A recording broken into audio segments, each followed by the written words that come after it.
Sorab thinks that conservatism has become just a way of losing more slowly, because he thinks it's in hock to too many of the presumptions of liberalism, which is just relentlessly hungry and determined to liquefy everything. And therefore, if you're conservative, all you're doing is standing athwart history, yelling stop. But if you've already signed up to a belief in history and progress, then you're screwed, basically.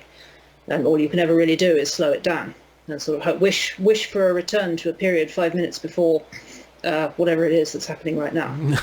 so that's the kind of post-liberal critique of conservatism as a stance. The jury's out for me on whether that's all there is. I've joked and played and experimented with the phrase reactionary feminist over the last year, partly just because it's fun. It's a nice phrase to play with. But also as a sort of placeholder for the possibility that in fact conservatism is toast.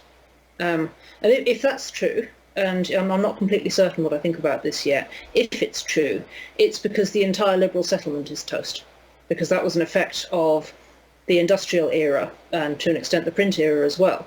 And we've now left the industrial era for the digital era, and in the process we've also left the print era. And the whole, most of the founding premises of liberalism, the marketplace of ideas and free equal debate and the autonomous subject and so on and so forth, that whole nexus of ideas, the sort of classical liberal ones, they're impossible to sustain except in a sort of semi-industrial print culture. In the internet, in a discourse that's structured by people reading off the internet rather than reading out of books or pamphlets or whatever. It just doesn't work anymore. There's too much information. There's too much information. The information is too networked. People watch memes evolving live pretty much in real time. You can see a meme develop, at sort of at warp speed on the internet over the course of 24 hours.